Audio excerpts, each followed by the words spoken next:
Little Servant Girl and the Proud General. Naaman was a very important man in a very important army of a very important country. So you see, he was very, very, very important. But Naaman was sick. He had leprosy, which is a nasty thing that stops you from feeling anything. Bits of you fall off without you noticing, like bashed fingers and squished toes.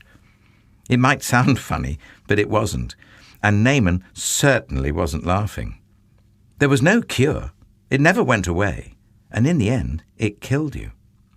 Naaman needed help. Now, there was a little slave girl who worked for Naaman, and she knew someone who could help him. But there was a problem. Naaman was her enemy.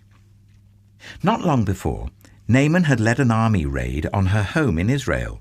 He had killed her whole family, carried her off to Syria, and made her into his slave.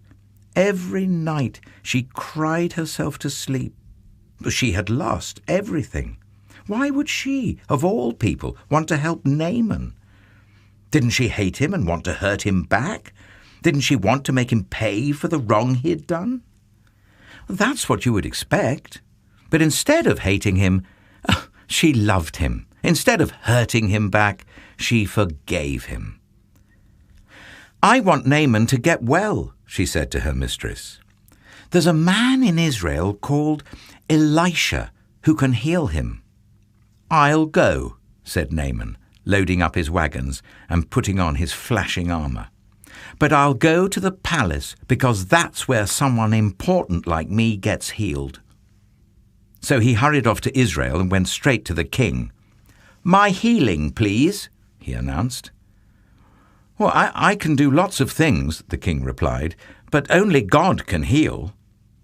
Just then a message from Elisha arrived. "Send Naaman here," it read. So Naaman hurried off to Elisha's house. But Elisha didn't even come out and greet him. He just sent a servant instead. "Doesn't Elisha realize who I am?" Naaman thought. But what the servant said next made him even crosser. "Wash in there," he said.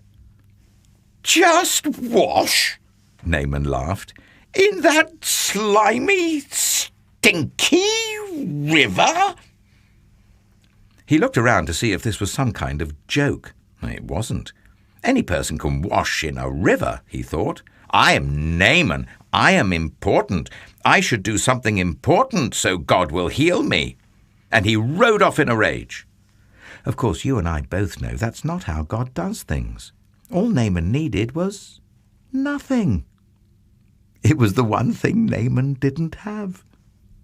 God knew that Naaman was even sicker on the inside than he was on the outside, that Naaman was proud. He thought he didn't need God. His heart didn't work properly. It couldn't feel anything.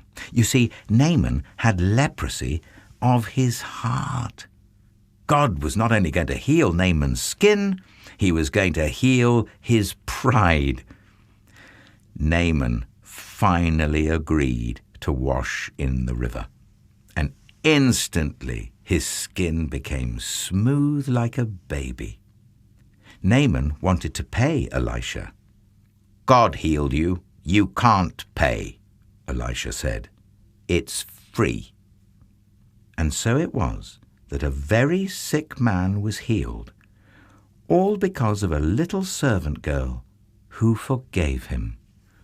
God knew sin was like leprosy.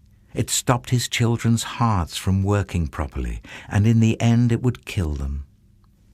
Years later, God was going to send another servant to forgive as she did, to forgive all of God's children and heal the terrible sickness in their hearts.